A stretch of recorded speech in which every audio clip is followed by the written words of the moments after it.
Look, I don't know what day you're gonna get this. I'm recording this on Thursday, just after noon.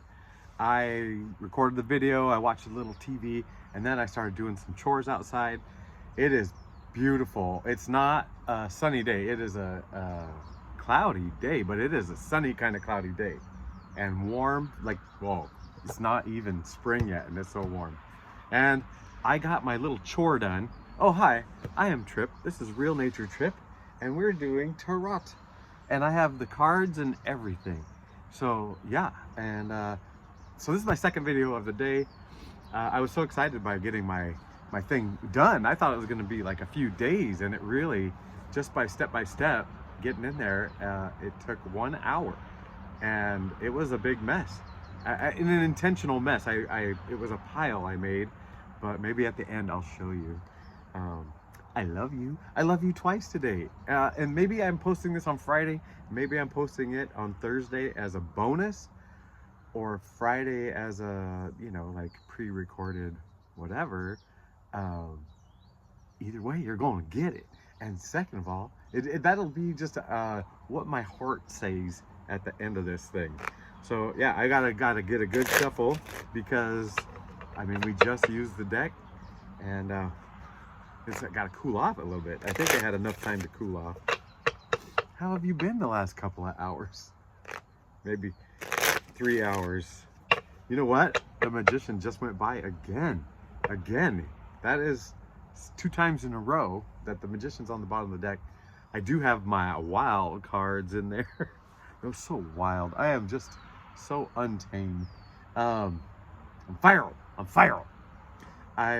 No. And I'm gonna leave them the same. So the one with writing on it will be a love letter, and then the one with the Lady and the Beast will be daring.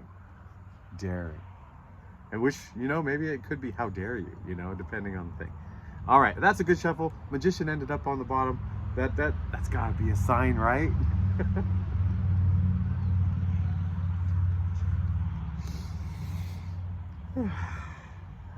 Okay, I don't know what I was doing there. All right, did I have a joke for you? What's the point of even doing these reads if I don't have a joke? You won't even love me anymore. Oh, just kidding, you love me. I already know it. All right, I'm not doing anything. I'm just doing my 3-card intuitive tell the story. Spirit, what is the story? What do you want us to know? We got the 7 of Cups, the Knight of Wands, and the 7 of Pentacles. My friends, 7 of Pentacles. This is the 3rd read in a row where it came up. In the other 2 reads, I believe it was the first card, and in this one, it's in my first batch. So the way I'm looking at this thing, Knight of Wands is in the middle, and then it's surrounded by these 2 things. And these 2 things in common, no, don't say, they're both 7s.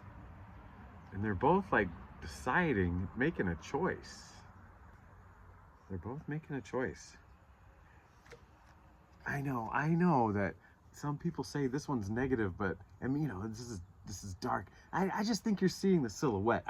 To me, this isn't negative, and the choice feels apparent. You see what I'm saying? Can I get it closer to the? I don't know. I mean, you can make your own choices. Whatever. And here, I mean, this heads down in contemplation, not depression. Yeah. It's like a spot where things are about to get moving, but the choice is yours on what and how, and it's I think it's trying to tell you, like, this choice is so much yours, both 7s. And I think you're getting help, right? You're getting help. Oh my gosh. Look at this. Is Pentacles are as down on the earth as you can get. And this, look, these are the clouds. These are up high. We're covering our bases here. My accent is thickening. I'm not from anywhere. I don't have an accent. Excuse me. I don't have an accent. Spirit wanted to shuffle. Spirit wanted to try it again because that wasn't very good. It had its own unique style.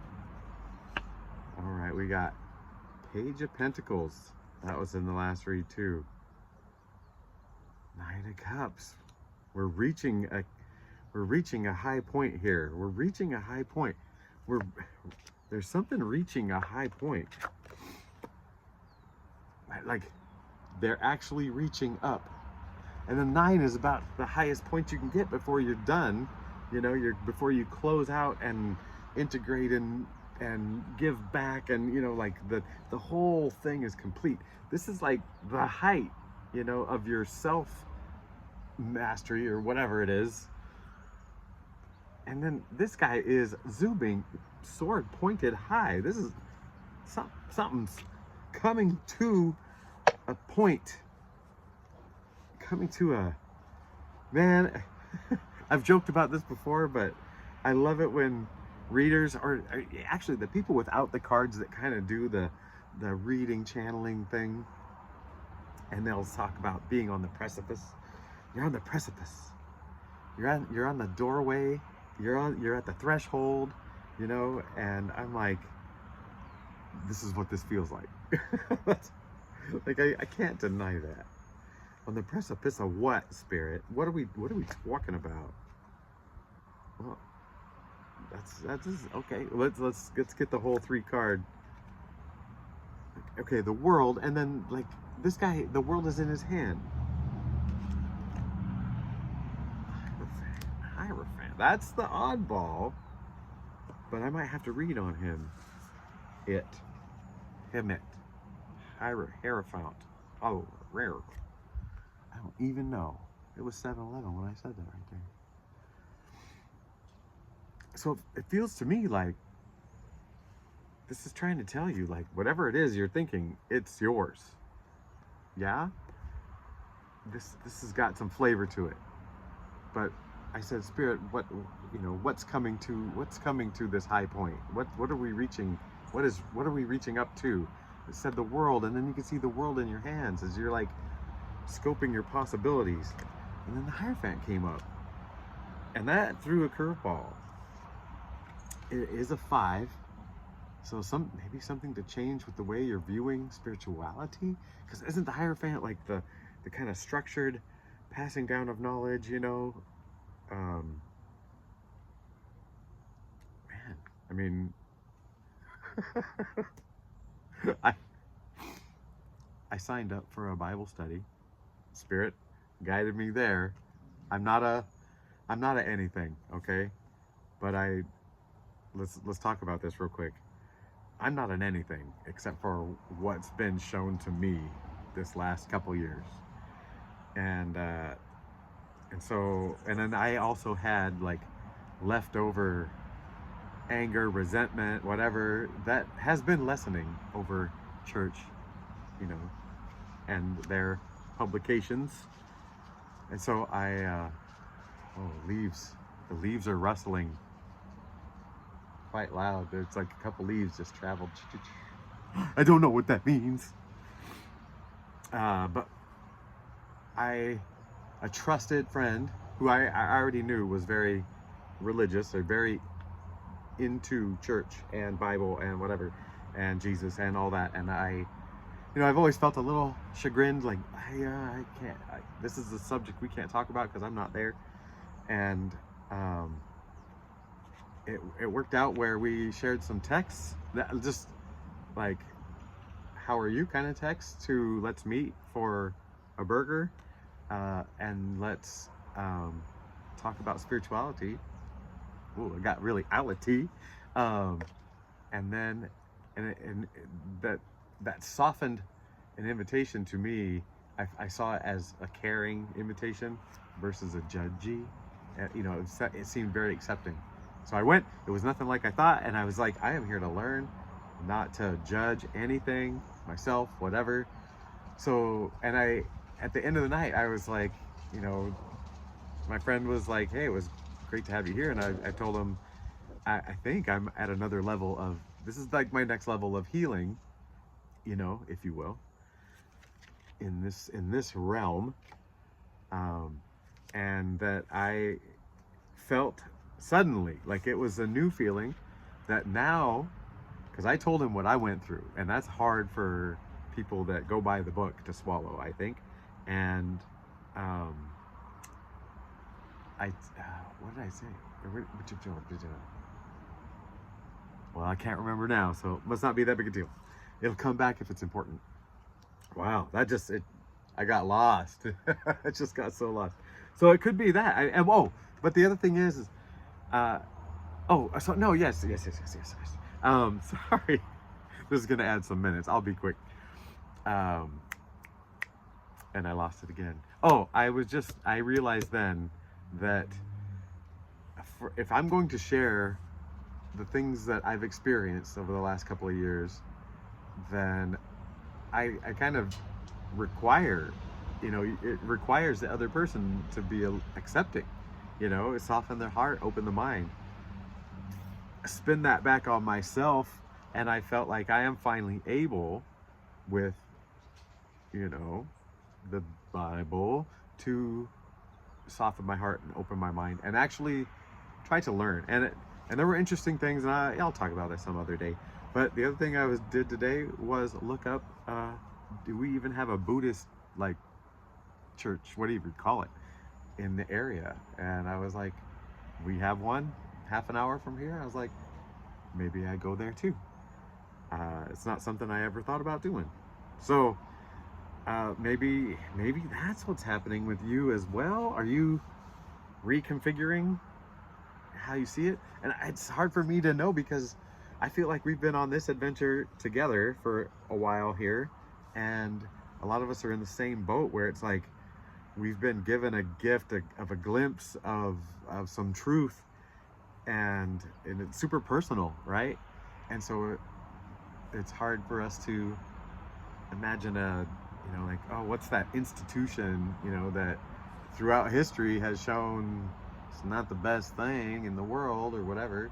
They don't follow their own whatever, but it is the path, that works for some people. So yeah, big things to consider there. Didn't mean to go that personal, that deep, that spiritual, but look, may I mean, this is the most powerful card in the deck, isn't it? Like, kinda like the end and the beginning, not just the end of a cycle. It's big, and it's within your hands, it's saying. And when this card comes up, which, oh man, now I'm getting choked up. Sorry. Wait, is the sky getting choked up? Maybe it's raining. I don't know. Just got a little darker, whatever. The birds are like talking now. Whoa. You could hear it in my nose. I got a little plugged up to not like let tears spill out. All right. Where is this going? I have to tell you, it looks like you're taking your spiritual path, investigation, whatever it is, learning to another level. You're opening up. You're opening up more. Did I have to go through all that just to say that? Did I have to go through my own learning and growing? This is what I didn't want to do yesterday, is like have some like things hit me, because I didn't feel in the positive headspace, and so I didn't want something negative to hit. But yes, okay. So Spirit, I'll tell you what. Any last thing you want to add? Because really, this is the message. This is the message. You're deepening, you're branching, you're expanding. I don't know, something with your spiritual journey. Last messages. We got the Knight of Cups. Isn't he gorgeous? The Wheel of Fortune. And the High Priestess. If it didn't already seem spiritual enough, let's just confirmation. I'm not even, and it's it's working out so nice. And the white outfits to flank this destiny of yours, it's just like the right path, the pure, beautiful path. Oh, 1515 right there. As I was just about to say, I love you so much. This was awesome for you. I love this for you, and I love you. I accept you. Oh man, I did not do my hair. Oh, and look, I still got dirt in my fingernails from playing around in the dirt. Oh yeah, we're gonna end this, but I'm gonna take you and show you what used to be a, oh no, oh, all the cards. Wait, okay, hold on. Hey, oh, that's my face is too close. That's my car back there, the blue one. My mom's car, the white one. Okay. This thing down here used to be a fountain before I bought the house. And then, what happened? Oh, it was a fountain. And when I got here, it was covered with cement, but it was cracked. Just like the altar in the Lion, Witch, and the Wardrobe when they sacrificed Aslan, whatever. And so I always thought about that. And then I dug it up because I didn't know what I was going to do with it. And what was I going to do? Oh, and I just left it there as dirt for a while. And now I know I'm going to plant the mint in that because it's contained and mint goes nuts. Mint is so hardy, you know, and that, so if that dirt is whatever, mint will do it. And then it'll smell nice. Just weed whack it every once in a while, and yeah, mint will take it over. That's it. All right. I love you and goodbye.